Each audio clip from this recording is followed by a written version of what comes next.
Buenos días. Vamos a Buen día, empezar. profe, buen día.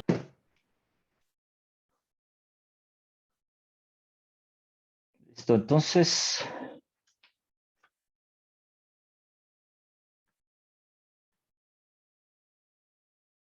nos quedamos en el sistema integral de producción.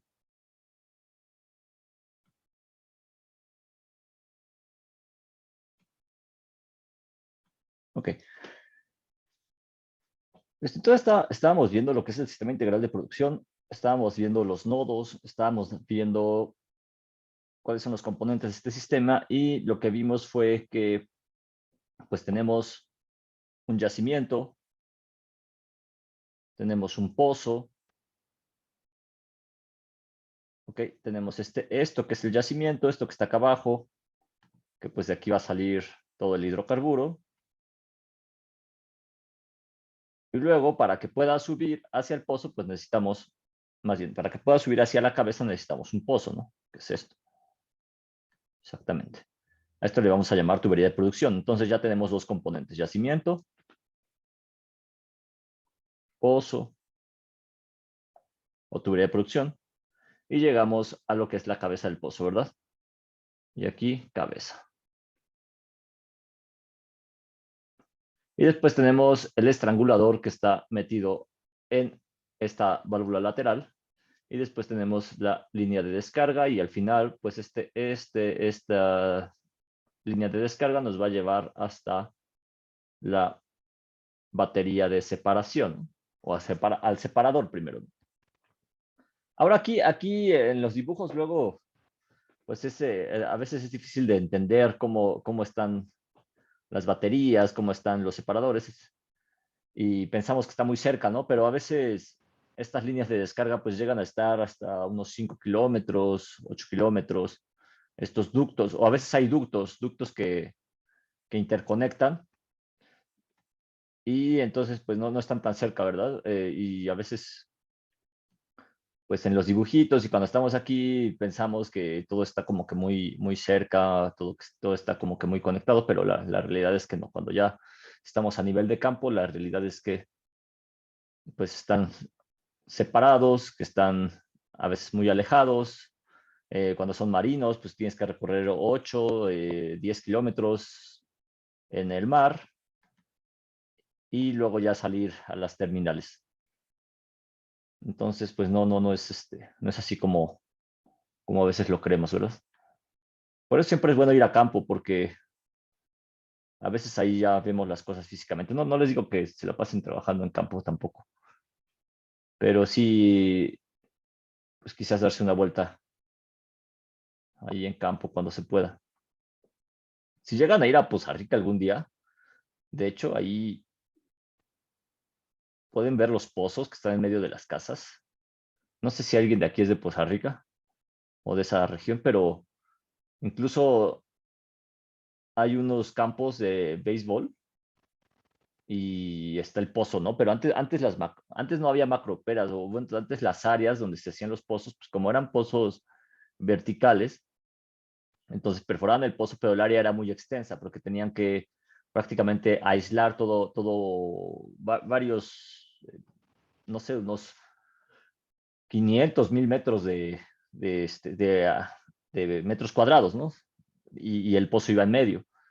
Pero entonces, pues ya cuando se fue poblando esta región, pues evidentemente la gente se dio cuenta que pues son zonas muy grandes para tener un solo pozo. Entonces lo que hicieron en algunos pues fue hacer los campos de fútbol, campos de béisbol, este, y, y entonces pues está el pozo ahí, nada más tiene ahí como que ¿cómo se llama? Como su guardaganado, y ya el campo lo hicieron prácticamente, no el pozo adentro del campo, sino al revés, ¿no? Fue el campo adentro, bueno, alrededor del pozo. Entonces, en Poza Rica esto se ve muy común. Ahí es en donde realmente podrían ir de repente darse una vuelta ahí como nada más a curiosear y poder ver un pozo físicamente. Estoy tratando de buscar una foto aquí unas cuantas imágenes. Nada más que A ver si las encuentro. Aquí hay unos. Déjenme ver.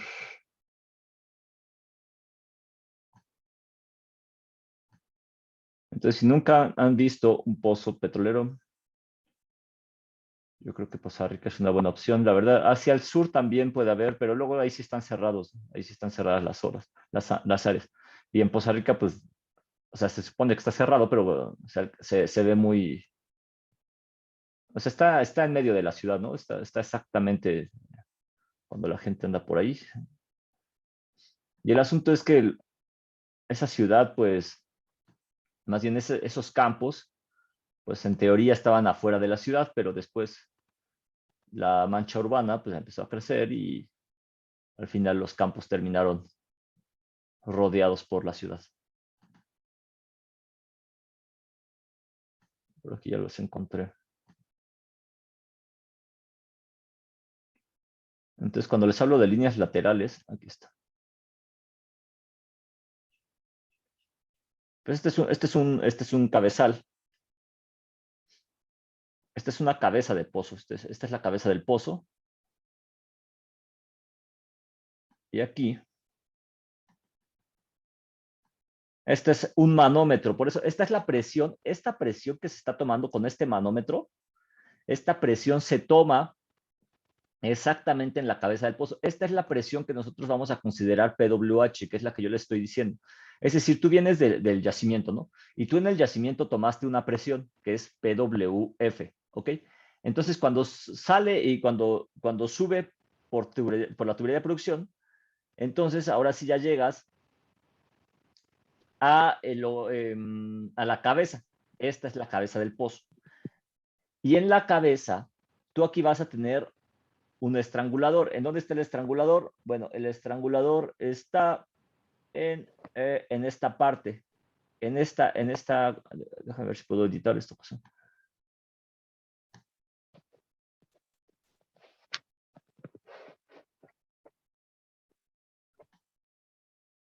A ver, el estrangulador está aquí, en esta cosa, alojado, ¿sí?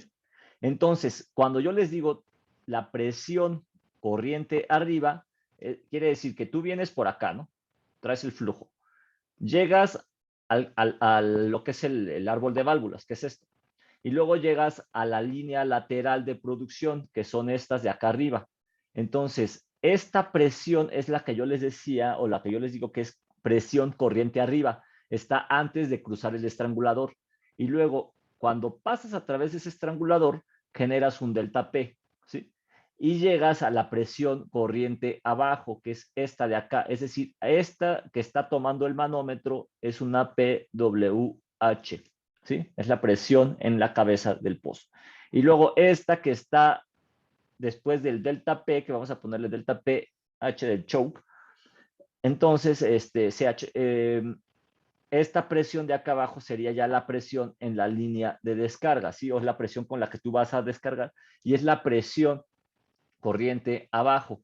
Estas válvulas laterales, pues estas son válvulas de TR. Recuerden que traemos la tubería de producción y la tenemos aislada con un empacador, ¿sí? Este es el empacador. Esta es la tubería de producción. Esta es el espacio anular. Esto es el espacio anular que estamos. ¿Sí?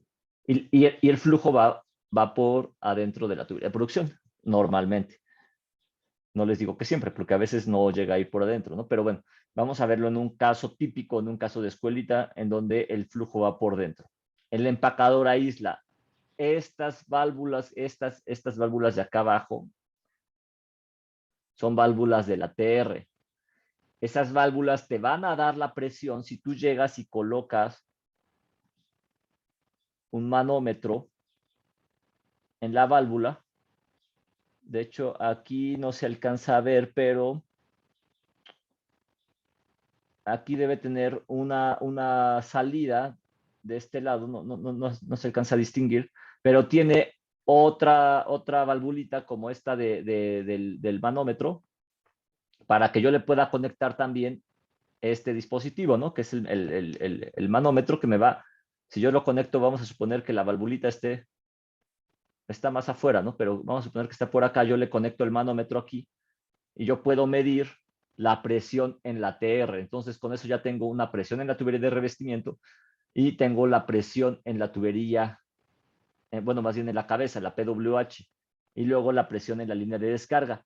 Aquí tampoco se alcanza a ver, pero tienes un manómetro, una presión a la salida, y del otro lado también tendrías un manómetro aquí para que yo le pueda medir la presión. Entonces, esto es lo que yo les comentaba, que se pueden medir físicamente estas presiones. Aquí hay algo que el personal de campo lo hace día a día, es decir, va al pozo y mide diario las presiones y entonces pasa su reporte y te dice, ¿sabes qué? Pues tenemos 400 PSI en cabeza, 500 PSI en cabeza, para que tú vayas haciendo tu diagnóstico. ¿Por qué? Porque cuando tú graficas la PWH contra el tiempo, tú vas a poder notar que esto se va viendo así, ¿no? O sea, que va declinando la presión en la cabeza. Por eso es importante tomar siempre datos de PWH. Esos son los parámetros operativos. Eso se toman día a día. La válvula de hasta arriba, la válvula que está acá, esta válvula, se le llama válvula de sondeo. Por aquí es por donde se mete la línea de acero, el sensor que yo les dije que había que meter para llevarlo hasta el fondo, para llevarlo hasta el yacimiento y poder tomar la presión de fondo fluyendo con ese sensor, eso se mete por acá arriba. Llegas con tu equipo, abres esta válvula, cierras las válvulas laterales, que es esta y que es esta. Esta válvula de acá abajo es una válvula maestra. ¿Sí? Esta válvula maestra prácticamente cerraría todo el pozo porque ya no habría flujo, ¿no? Esta tú la tienes que cerrar, después ya abres la válvula de sondeo, bajas tu herramienta, lo conectas y cierras las laterales, y entonces cuando ya vas a meter tu herramienta, vuelves a abrir esta válvula maestra y ahora sí ya bajas tu herramienta ya que pusiste tus preventores y ya que pusiste todo tu mugrero ese, ¿no? Y entonces, bueno, ahora sí ya bajas tu equipo y empiezas a meter la sonda con el registrador de presión. Cuando les digo que se toma un registro de presión de fondo fluyendo, estas válvulas tienen que estar abiertas, las válvulas de producción. ¿Por qué? Porque tiene que haber flujo. Si yo les digo, tomamos un registro de presión de fondo cerrado, es decir, es un registro de presión estático, entonces yo tendría que cerrar estas válvulas también, las válvulas laterales, para que no haya flujo, y entonces ahora sí, ya con el pozo estático, entonces ya tendría una presión, que sería la PWS, ¿ok? Con el pozo fluyendo, pues yo voy a tomar la PWF. Y luego en la cabeza yo tomo la PWH. Y entonces, corriente arriba y corriente abajo, yo tomo presión en la línea de descarga. ¿Sí? Esas son las presiones que hay. Recuerden que es diferente presión que delta de presión. Es decir, el delta P es diferente. ¿Y el delta P en dónde ocurre? El delta P ocurre entre PWH y PLD, es decir, la presión en la línea de descarga. Entonces, entre estos dos, entre la presión corriente arriba y presión corriente abajo, yo voy a tener un delta P del choke. Entre la PWF y la PWS yo voy a tener un delta P de P. ¿Sí? Y luego, entre la presión en la línea de descarga y la batería de separación, entonces yo voy a tener un... A ver, ¿en dónde cabe?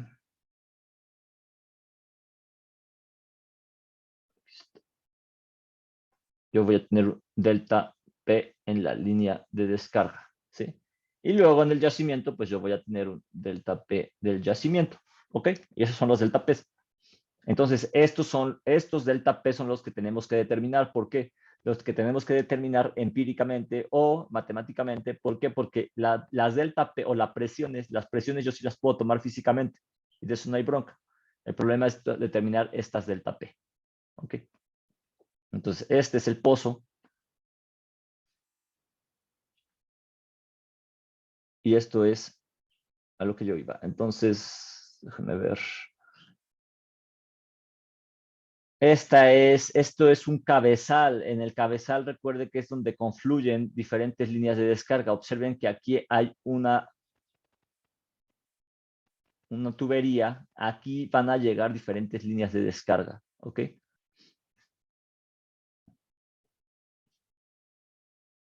Observen, este es el cabezal. A esto le llamamos cabezal. Cabezal es en donde se van a confluir diferentes líneas de descarga. Este cabezal o estos cabezales son para pozos de bombeo neumático, pero aquí está, de hecho, este sí es fluyente, mira. Este este manógrafo nos permite monitorear la presión, el comportamiento de la presión, ¿sí? Pero de una manera gráfica, es decir, lo va monitoreando las 24 horas. A diferencia de cuando yo tomo la presión con el manómetro, pues eso yo lo tomo puntual. Ese es un dato que yo voy a tomar a una hora y yo lo reporto. Normalmente hay personal que dice, bueno, que hace el recorrido y lo hace 2 veces al día o hasta 3 veces al día, ¿no? Entonces, mientras está haciendo el recorrido, lo reporta y dice, ¿sabes qué? A las 8 de la mañana yo tomé tanta presión, a las 10 de la mañana yo tomé tanta presión, ¿no? Entonces, ahora sí, aquí se alcanza a notar, este es el que yo les decía, este manómetro está corriente arriba y acá hay otra valvulita, que esta es esto está corriente abajo y observen, este sí nos va a dar la presión en la línea de descarga. La línea de descarga es esta, que está aquí. Y observen cómo aquí hay una válvula check, es un check, ¿sí? Entonces, sale el flujo, pasa por la válvula check y la válvula check lo que hace es no permitir que se regrese el flujo, ¿sí? Que lo que va corriente abajo, digo, lo que va corriente, sí, lo que va corriente abajo se vaya hacia la parte corriente arriba, ¿no? Pero entonces, si yo coloco mi manómetro en esta parte, le pongo acá el manógrafo, entonces yo voy a poder tomar la presión en la línea de descarga. Y ya con el check, pues ya no voy a poder tener problema. Y esto entonces, ahora sí, aquí es en donde yo voy a tener mi delta P. Porque en esta zona, en esta cosa, en donde está esta brida, es en donde yo voy a tener mi portaestrangulador. Sí, ahí es en donde se genera el delta P. ¿Vale? ¿Hasta aquí alguna pregunta? Ok. No, profe. Entonces, así está este asunto. Esto es para que ya lo puedan ver, pues físicamente, o bueno, no físicamente, más bien ya una imagen y explicado. Creo que es más fácil de entender.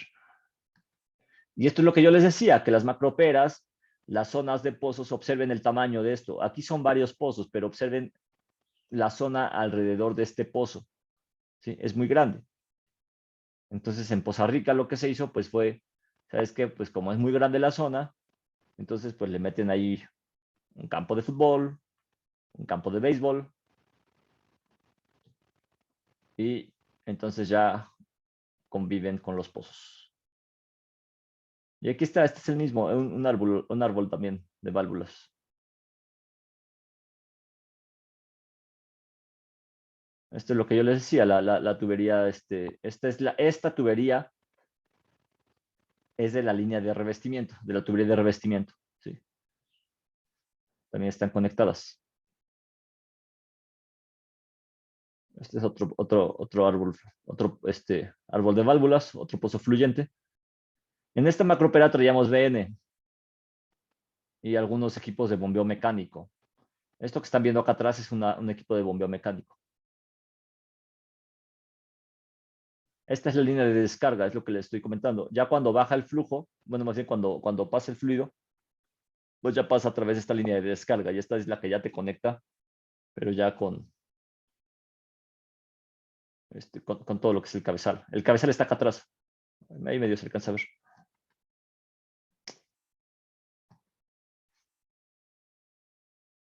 Este es el cabezal. Este cabezal es de BN.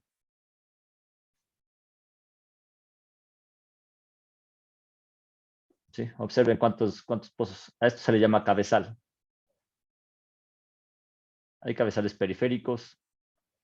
Sí, pero todo esto de aquí salen los puntos de inyección.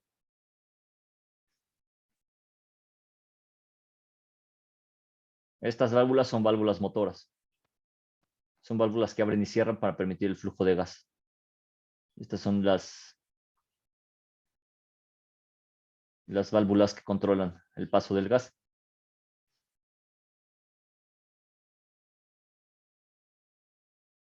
Okay. Este es el manógrafo.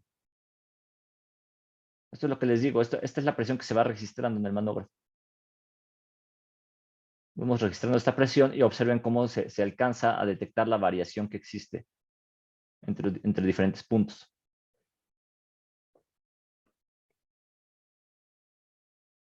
Entonces, por eso es importante el manógrafo, porque con esto vas detectando. En este caso, lo que está detectando es la presión de inyección, no está detectando la presión en la cabeza, pero si nosotros colocáramos un manógrafo y también quisiéramos ver la presión en la cabeza, pues veríamos algo similar, ¿no? Cuando el pozo ya está mostrando algún bache o alguna intermitencia. Este es el camino nada más, es para documentar cómo están los caminos hacia los pozos. ¿Listo? Entonces, continuando, pues ya vimos lo que son las caídas de presión. Yo creo que ya no es necesario repetir. ¿Sí? La caída de presión en el yacimiento, la caída de presión en la terminación, o es decir, o en los disparos. Luego la caída de presión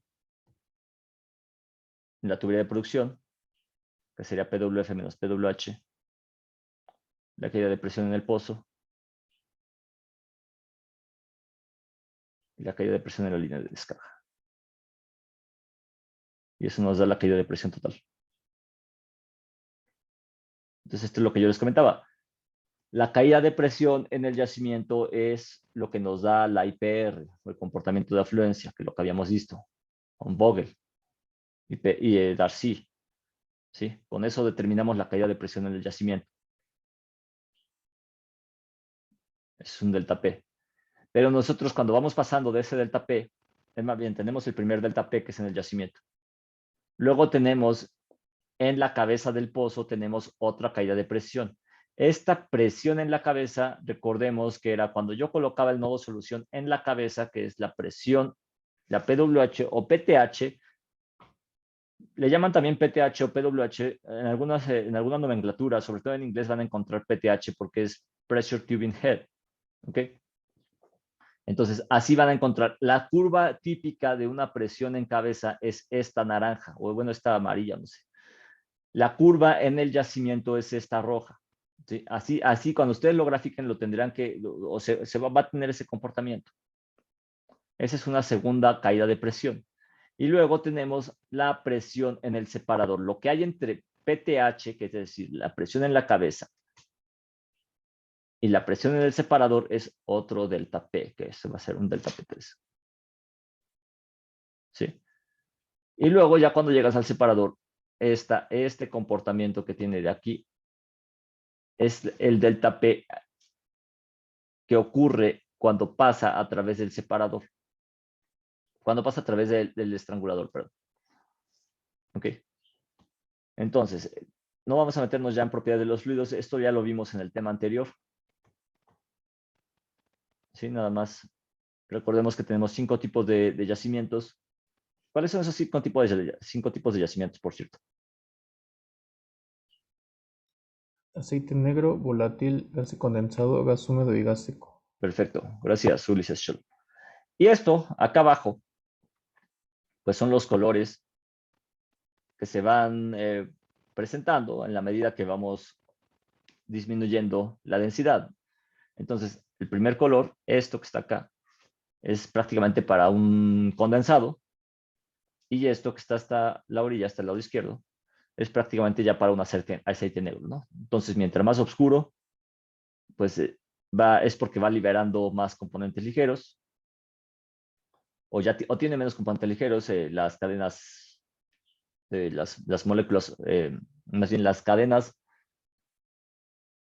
de, que forman el componente pues son más grandes, entonces pues ya se va viendo un colorcito, ¿no? De color negro. Estos componentes son más ligeros, por eso se ve como transparente, porque ya son condensados prácticamente. ¿Ok? Entonces, esto ustedes lo pueden revisar, lo pueden repasar. Esto me parece que no lo habíamos comentado, esto no lo comentamos en las primeras clases, pero esto sí, hay diferentes tipos de análisis PVT para obtener estas propiedades de los fluidos. Entonces, ¿cuáles son estos tipos de PVT? Pues están lo que es el análisis composicional, está la separación flash y la separación diferencial. ¿Cuál es la diferencia entre la separación flash y la separación diferencial? El PVT diferencial y el PVT flash. Me parece que es que en el flash se conserva el gas y en el diferencial se va extrayendo, ¿no? Así es. Así es como si, por ejemplo, en el mismo pozo ocurre la separación, ocurre este tipo de separación. En el pozo, cuando tú sales del pozo, bueno, el yacimiento, y vas a través de la tubería de producción, ocurre una separación flash. Es decir, tú tienes una masa de gas y una masa de líquido, ¿sí? Pero no hay una pérdida de masa. ¿Por qué? Porque tú estás a través de la tubería de producción, tú estás a través de la línea de descarga. No hay una pérdida de masa, ¿sí? Eso se le llama separación flash. Pero esto, si tú lo llevas al laboratorio, también lo vas a encontrar. En el laboratorio, lo que se hace es la separación flash, únicamente le vas quitando presión, ¿sí? Entonces vas haciendo que exista un diferencial de presión y entonces vas haciendo esta separación flash. En la separación diferencial, entonces ahí sí hay pérdida de masa, ¿no? Entonces, separas aceite y gas y le sacas un pedazo de masa, ¿no? Un pedazo de molécula, bueno, no un pedazo, pero le sacas ahí un volumen de gas y entonces eso lo separas y ya sacas tus datos, ¿no? Tus datos de propiedades de los fluidos. Y luego, en el siguiente punto, tú vuelves a hacer otra separación y le vuelves a bajar la presión. Eso lo haces en una celda PVT. Le bajas la presión nuevamente y entonces al bajarle la presión hay otra separación entre vapor y líquido. Entonces, cuando ya tienes esa separación, esta cantidad de vapor, pum, se la sacas, ¿no? Y entonces pasas a una siguiente etapa y entonces vuelves a tener líquido a otra diferente presión y le vuelves a sacar otra vez este vapor hasta que lo llevas a las condiciones que tú quieres o hasta las condiciones de presión atmosférica o hasta la presión en vacío. Entonces, esa es la diferencia entre separación flash y separación diferencial. La separación en etapas se puede dar en el campo. Tú la haces, pero la puedes hacer incluso con separadores, una prueba de separadores. Entonces, en esa prueba de separadores, tú prácticamente estás haciendo una separación diferencial, pero tienes un separador, lo tienes vamos a ponerle a 500 PSI y luego lo mandas a otro separador y este otro separador está a 100 PSI. ¿Ok? Entonces son 500, son 100 y así vas haciendo tu prueba de separadores. Y así es también como ocurre una separación diferencial, pero en campo. Y tú vas midiendo también los componentes en campo. ¿Sí? Esos son los análisis PVT. Luego una cromatografía, pues simplemente tú vas, conectas tu cromatógrafo en el pozo y de ahí sacas la composición del gas. Esto se puede hacer en Reynosa. Bueno, se hace mucho en Reynosa porque ya son pozos de gas, pero también hay cromatografía para aceite. También se puede utilizar esta cromatografía. ¿Ok? Entonces son los tipos de análisis que se realizan para obtener la composición. Entonces, ya lo habíamos visto. ¿Cuáles son los tipos de propiedades de los fluidos que podemos obtener? La densidad relativa, factor de compresibilidad, factor de volumen, BO, BG, BW, relación de solubilidad, viscosidad, compresibilidad también, compresibilidad del aceite, compresibilidad del gas, compresibilidad del agua. ¿Cuál otro? ¿Cuál otro? ¿Cuál otro?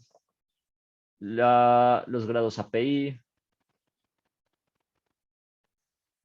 la densidad per se, ¿no? Del agua, aceite y gas. ¿Cuál ¿Cuál otro se les ocurre? La densidad del gas, la densidad del aceite, factor de volumen, la relación gas-aceite. ¿Cuál otro? Le faltó, creo que, la permeabilidad, ¿no? También a veces. No, la permeabilidad No, no es no, propiedad de no. los fluidos. Sí, tiene razón. El factor Z, ¿no? Ese sí. Factor Z, el factor de desviación Z. ¿Cuál otro? Yo creo que nada más. Bueno, igual y hay más, pero. Ok, con eso. Listo. Entonces, esto ya es algo que ya me habíamos visto. Entonces, no nos vamos a meter ya en ver esta parte.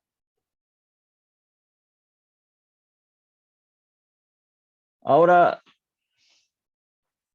¿cuáles correlaciones de propiedades de los fluidos recuerdan o conocen? Bueno, deberían de conocer, pero ¿cuáles recuerdan? Hay diferentes correlaciones que nos permiten obtener las propiedades de los fluidos. ¿Dijo que qué tipo de correlaciones? Ajá, ¿cuáles? Está la de Standing, la de Está, Vázquez perfecto. X, está la de Lasseter. Oeste. Einstein Vázquez, Ambeck. o Einstein. Bex. ¿Cuál otra, perdón? La de Lasseter.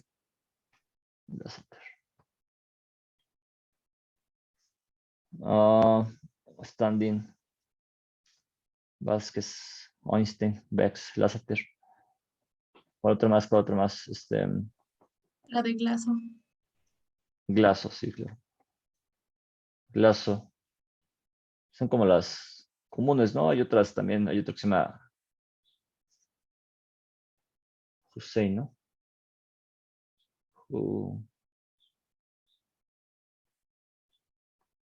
Hussein. Está la de Ghetto.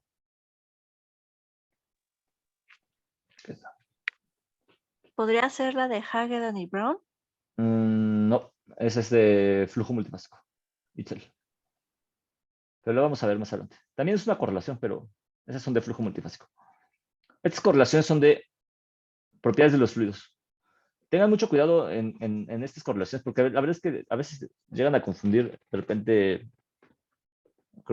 correlaciones de propiedades de los fluidos. Las correlaciones de propiedades de los fluidos te van a dar, como su nombre lo dice, las propiedades de los fluidos, pero que te van a dar la viscosidad, densidad, relación de solubilidad.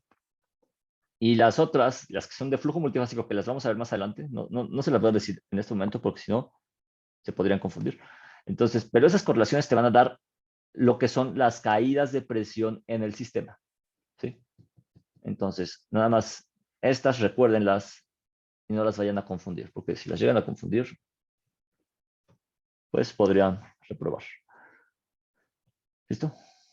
O tal vez no reprobar, pero sí sacar mal alguna pregunta. Listo. Hussein, Ghetto. ¿Cuál más? Nada más, creo. Bueno, y existen también lo que son las, aparte de las correlaciones, están las ecuaciones de estado, ¿no? EOS. Las ecuaciones de estado, ¿cuáles recuerdan? Saúl Contreras Fex, sí. ¿Cuáles ecuaciones de estado recuerdan?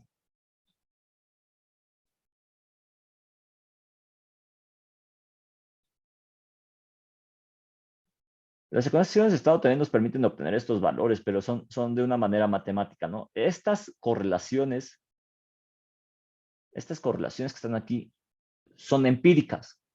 ¿A qué me refiero con empíricas? Quiere decir que estos señores, Vázquez, Standing, Einstein, Bex, Lasseter, estos señores llegaron y de repente agarraron aceite de algunos lados y de repente se les empezaron a hacer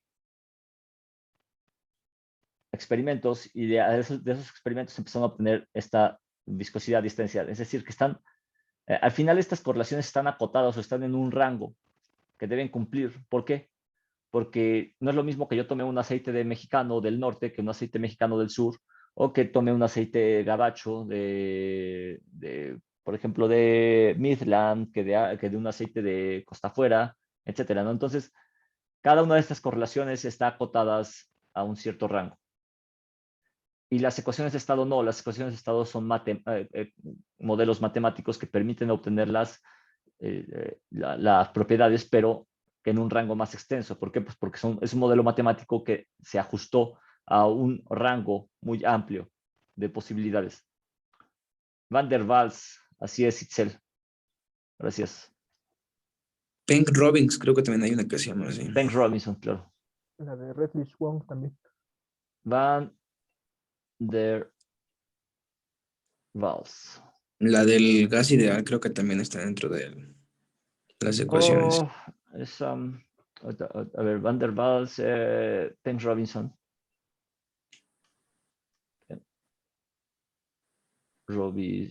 Robinson y Sofridis Wong, ¿no?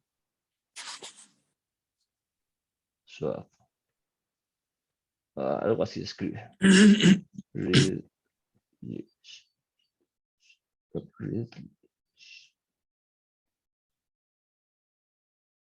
Bueno, una cosa así, ¿no? Bueno, mejor ya sé qué vamos a hacer para quitarnos este problema.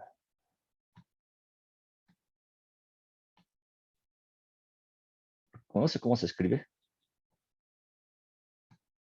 Según yo ahora sí, pero mejor le vamos a poner Suave British. Bueno, la vieja confiable. Entonces, así ya. Me evito la falta de ortografía. Entonces, la de gas ideal, no, creo que esa no, bueno, esa es como una, no entra como ecuación de estado, ¿no? Como tal, según yo. Ahí está, mira. Creo que no estaba tan mal.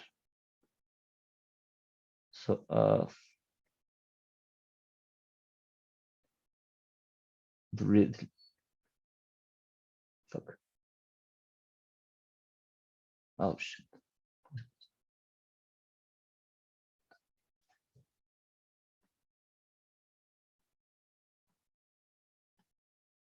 Vamos a ver esto.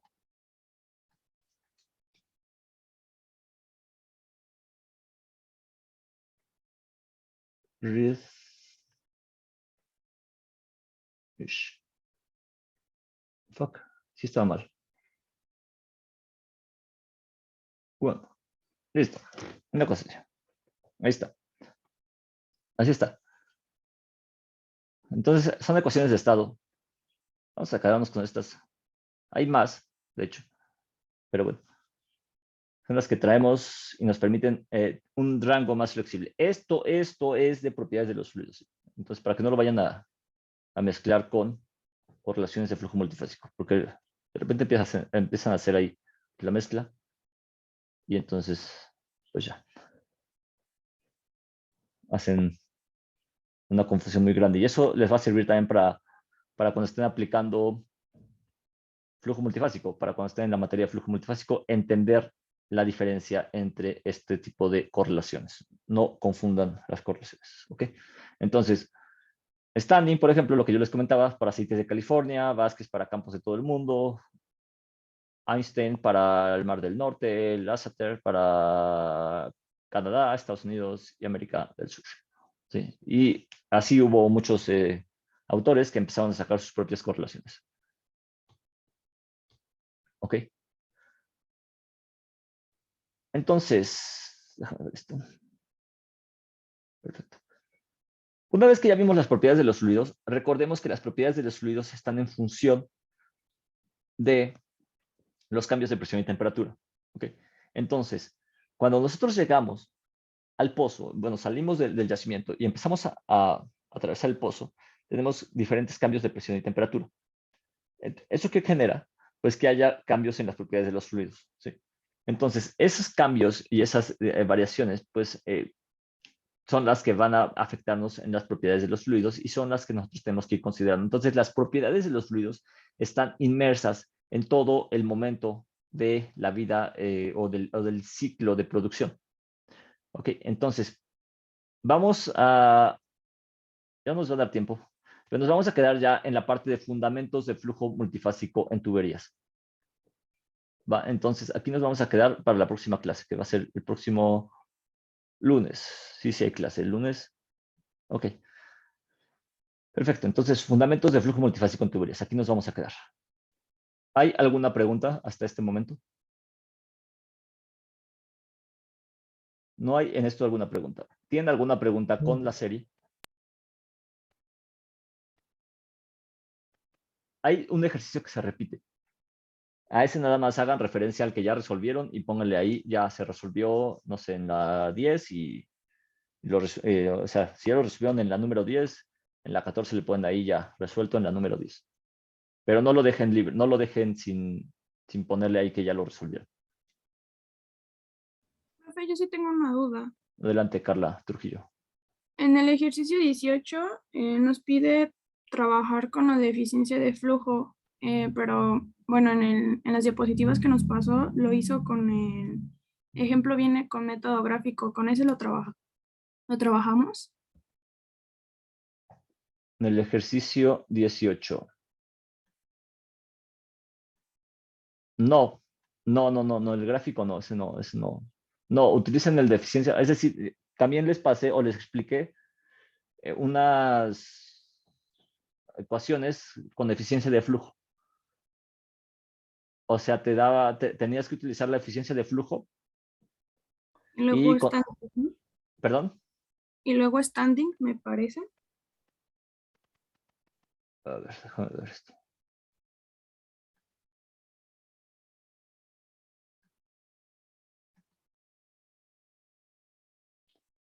A ver dónde está.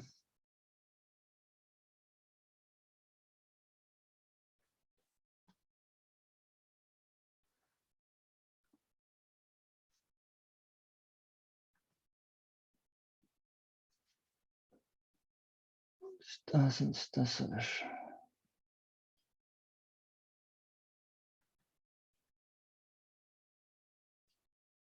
A ver, es esta, ¿no?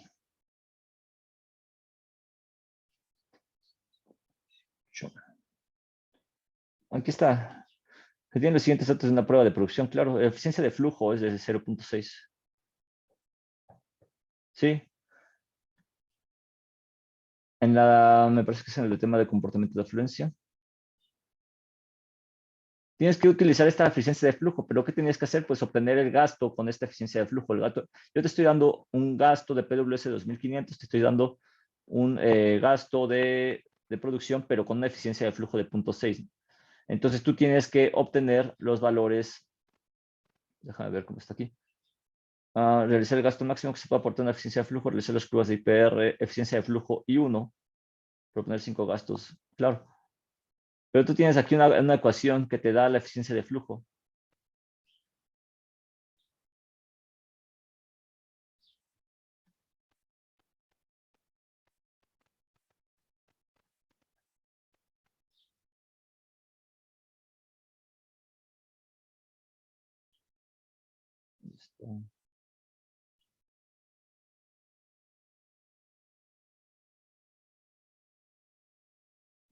Aquí está. Ya que tú puedes obtener, tú tienes una eficiencia de flujo que está definida por un cierto modelo, ¿no? Acá está, mira. Tienes que utilizar estas ecuaciones, o sea, estos modelos, para obtener lo que te está solicitando, es decir, que la eficiencia de flujo igual a 1.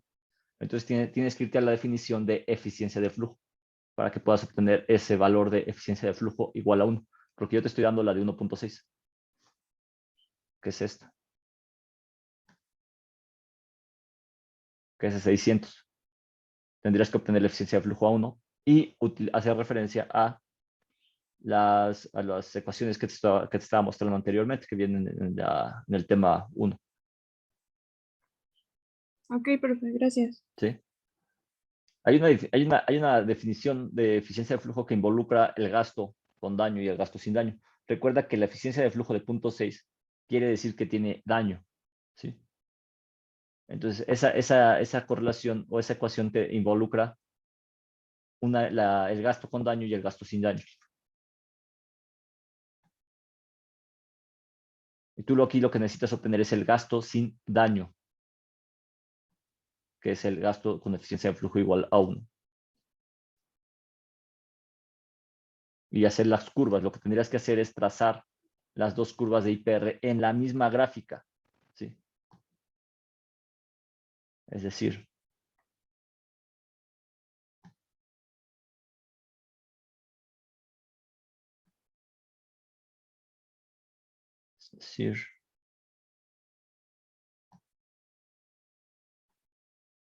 tendrías que hacer algo así.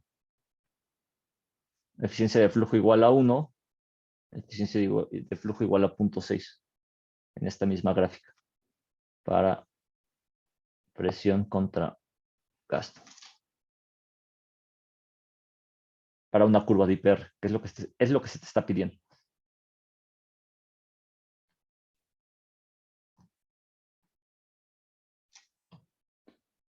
¿Alguien más? ¿Otra pregunta?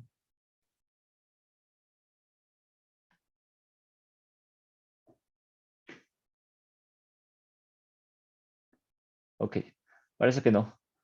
Entonces, si ya no hay más, vamos a dejarle hasta aquí. Nos vemos el próximo lunes. Que tengan buena semana.